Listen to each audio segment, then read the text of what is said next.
इसलिए हुजूर सल्लल्लाहु अलैहि वसल्लम फरमाते हैं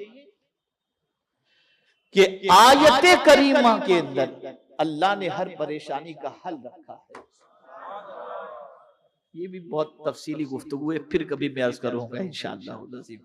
तस्बीह पर ही गुफ्तगू करूंगा तो इंशाअल्लाह आपकी तबीयत के अंदर तस्बीह करने का जज्बा पैदा हो जाएगा इंशाअल्लाह। इंशाअल्लाह सुभान पाक है वो ज़ात। अब आप मुझे बताइए, आप जब किसी की तारीफ करो, यार ये हर फन के मालिक हैं, बड़ा कुदरत ने इनको नवाजा, इनमें कोई कमी है ही नहीं, कितना खुश होगा वो बंदा, कितना खुश होगा जब बंदा अपने रब को कहता है मेरा रब वो है जो हर कमी से पाक है।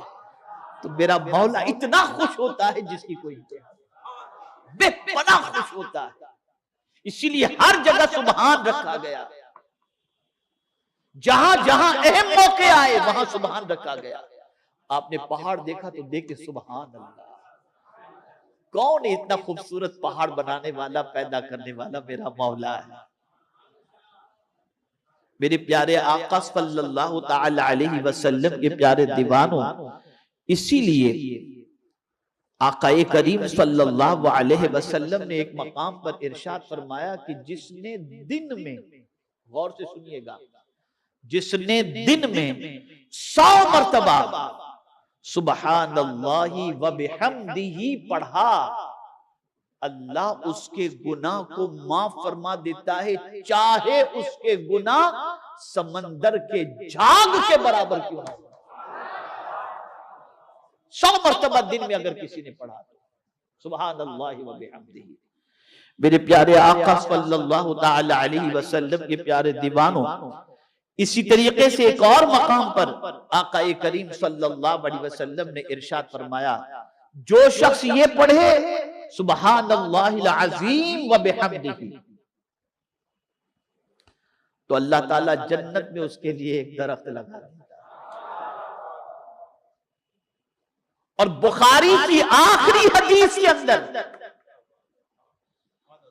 इसी कलेमात का तज़किरा किया गया। क्या? कलेमतान खफीफतान अलल लिसान हबीबतान इलर रहमान, वो क्या है?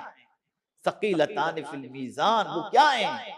तो फरमाया गया सुबहानल्लाहि व बिहम्दिही।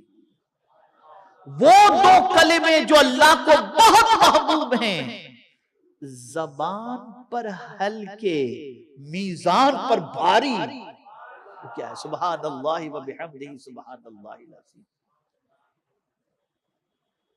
अगर कोई शख्स तंगदस्ती से नजात चाहता है और चाहता है कि अल्लाह उसकी तंगदस्ती को दूर फरमा दे, तो इमाम इश्क मोहब्बत ने फरमाया फज्र की 2 सुन्नत के बाद 70 मर्तबा सुबहानल्लाहि व बिहम्दिही सुबहानल्लाहिल अज़ीम पढ़े और उसके बाद 2 फर्ज नमाज अदा करे, अल्लाह उसकी तंगदस्ती को दूर फरमा देगा। मेरे प्यारे आका सल्लल्लाहु तआला अलैहि वसल्लम के प्यारे दीवानों, तो आपने तस्बीह के बारे में समाअत फरमाया कि सुबहान अल्लाह ये कितनी अजमत वाली तस्बीह है और कितनी अजमत वाला कलेमा है। मेरे प्यारे आका सल्लल्लाहु तआला अलैहि वसल्लम के प्यारे दीवानों, आज के ऐलान में आपने ये भी आपने पढ़ा होगा कि मौजिज़ा किसे कहते हैं। ये तकरीबन मुसलमानों को इसके बारे में मालूम नहीं है। हाँ मौजिज़ा, माशाल्लाह सरकार का मौजिज़ा सल्लल्लाहु अलैहि वसल्लम, बस ये हो गया।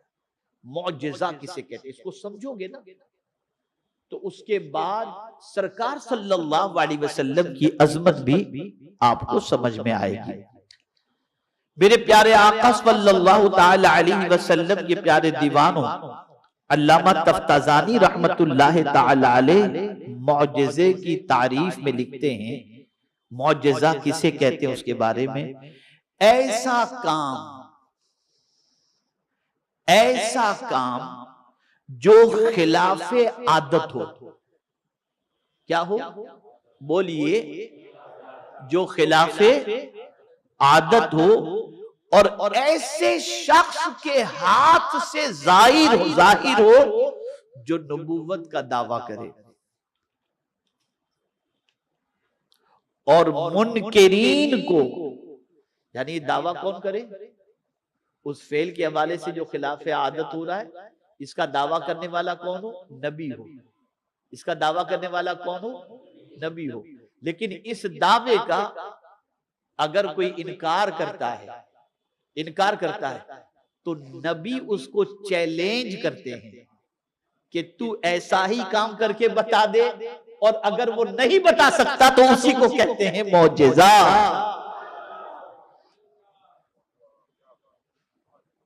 खिलाफ आदत, उंगली से पानी के चश्मे जारी करना है किसी में ताकत? उंगलियां तो सबकी हैं, लेकिन उंगलियों से पानी के चश्मे हर कोई तो जारी नहीं कर सकता।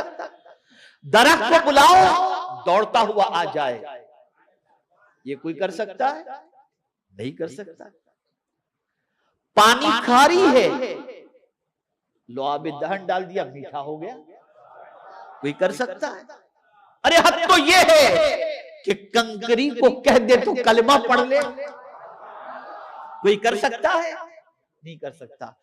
नबी मौजिजा दिखाते हैं, और इसलिए दिखाते हैं ताकि जो दावत वो दे रहे हैं उस दावत को दुनिया कबूल करे, और जो खुद के बारे में दावा करते हैं कि मैं अल्लाह का नबी हूं, उस रसूल आजम सल्लल्लाहु अलैहि वसल्लम या उस नबी की नबूवत का वो इकरार करे। तो मेरे प्यारे आका सल्लल्लाहु अलैहि वसल्लम के प्यारे दीवानों, किसी मुनकिरीन के अंदर नबी के मौजिजे के जवाब देने की ताकत नहीं होती, और वो उससे आजिज होता है। इसीलिए नबी से सादिर होने वाले खिलाफ आदत काम को मौजिजा कहा जाता है। मौजिजा ये आजिज से बना है, आजिज कर देने वाला, आजिज कर देने वाला। सब मिल करके तुम्हारे में ताकत हो तो करके बता दो, कोई नहीं कर सकता। लेकिन मुस्तफा जमीन से इशारा करें तो चांद के 2 टुकड़े हो जाए, है किसी में ताकत? तो आजिज आ जाए। तो रसूल आजम सल्लल्लाहु अलैहि वसल्लम के कई मौजिज़ात हैं, उनमें से 2 बड़े मौजिज़े, एक है मौजिज़े कुरान। ये ऐसा अजीम मौजिज़ा है कि कल भी इसका जवाब किसी के पास नहीं था, और आज भी इसका जवाब किसी के पास नहीं है। रब ने फरमाया पूरे कुरान की तरह पूरा कुरान नहीं, सूरत की तरह एक सूरत नहीं, एक आयत जैसी आयत ही ला करके बता दो। तो चांद पर कमंदें डालना तो आसान है, लेकिन कुरान की एक आयत जैसी आयत पेश करना ये बस की बात नहीं है। इसलिए कि कुरान जहां खुदा की किताब है, वहां मुस्तफा जान रहमत का मौजिज़ा है। मेरे प्यारे आका सल्लल्लाहु ताला अलैहि वसल्लम के प्यारे दीवानों,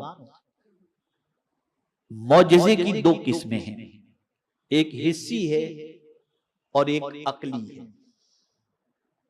हिस्सी किसे कहते हैं थोड़ा समझिएगा, है हवा से खमसा जो अपने हैं ना, हवा से खमसा समझते हैं, ये भी एक मसला है, इसको समझने के लिए भी समझ चाहिए। हवा से खमसा जिसको महसूस किया जा सके वो 5 चीजें हैं, आंख, कान, जबान, आदमी उससे महसूस कर लेता है ना। आपकी जबान पर कोई चीज कड़वी है या मीठी, जायके से आप महसूस करेंगे कि नहीं? आप बताइए, आप जायका जैसे ही आप वो चीज मुंह में रखेंगे तो जायका आपको बता देगा, तो आप उससे महसूस करते हैं। ये 5 चीजें जिसको हवा से खमसा कहते हैं, ठीक है ना? तो ये हवा से खमसा जो है, सूंघना, चखना, देखना, ये सारी चीजें जो है, मेरे प्यारे आका सल्लल्लाहु ताला अलैहि वसल्लम के प्यारे दीवानों, तो एक है हिस्सी और एक है अकली। हिस्सी महसूस किया जाए और अकली समझा जाए। जैसे कुरान अल्लाह के रसूल सल्लल्लाहु अलैहि वसल्लम का मौजिज़ा है, तो ये अक्ल के जरिए अपील की जा रही है कि अगर तुम में ताकत हो तो एक आयत जैसी आयत ला करके बता दो, नहीं बता सकते, यहां तुम आजिज आ गए। इसी तरीके से तुम्हारी अक्ल का इम्तिहान हो रहा है, और वो क्या है? पलक के झपकते रात के मुख्तसर से हिस्से में इतना लंबा सफर करके आए हुए, ये बता दी। ये अक्ल को अपील की जा रही है, ये कोई नहीं कर सकता। और बज़ाहिर ये अक्ल में आने के लिए जरा मुश्किल भी है। उस दौर के जमाने के, उस दौर के लोगों के लिए ये मुश्किल था, लेकिन उस वक्त नबी को समझने वाला, उसकी अजमत को समझने वाला भी मौजूद था, जिसने इकरार करके कह दिया, अरे ये तो कुछ भी नहीं, इससे ज्यादा मेरे नबी कहे तो मैं मानने के लिए तैयार।